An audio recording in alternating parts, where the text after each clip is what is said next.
Përshëndetje të nderuar miqtë e mi, faleminderit shumë për besimin që keni drejt meje.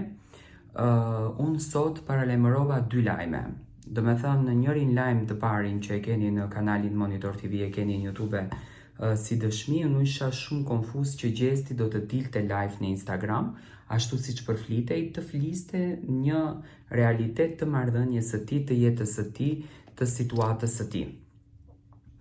Në anën tjetër, Egli premtoi një diçka që do të bënte publike live sonte, apo një çka pse si, do me thënë sonte do ta publikonte.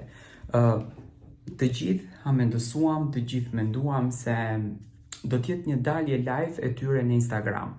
Do të kyçen live në Instagram dhe do të flasin për marrëdhënien e tyre.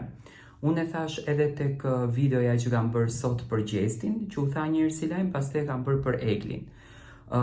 Unë e mendoj dhe jam shumë i bindur në këtë gjën që produksioni Top Channelit, në qoftë se do ta kuptonte që Egli ka diçka për të bërë publike në marrëdhënie me Gjestin dhe në lidhjen me Gjestin, me patjetër që këtë gjën nuk do ta lejonte që të shkonte live në rrjetet sociale, por do t'i ftonte në emision dhe në këtë emision do të flisnin për marrëdhënien e tyre.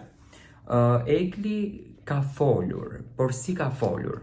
Ka folur duke publikuar një Reels, në të cilin duket që Egli po përgatitet për xhirimet e këngës së saj të re. Shumica hamendësojnë që kënga do të jetë një bashkëpunim me Gjestin, nuk ka një komentim të tillë, nuk ka një detaje të tillë të zbuluar nga ana e Eglit se kënga do të jetë në bashkëpunim me Gjestin. Pritet që të vijë një projekt. Kënga pritet që do të jetë me Fifin, por që Fifi ka dorë në këtë projektin, me patjetër që po, sepse Fifi ka shkruar tekstet dhe ka bërë komponimin e këngëve. Klipi po xhirohet në një pjesë me det, do të thënë mund të bëhet klipi në Shqipëri. Ky ka qenë prononcimi i Eglit, që Egli po sjellën këngë dhe po sjellën produkt të ri me njëherë pas daljes nga Big Brother. Se me kë do ta ketë këtë këngë dhe se si do të jetë kjo kënga, nuk kemi diçka të detajuar.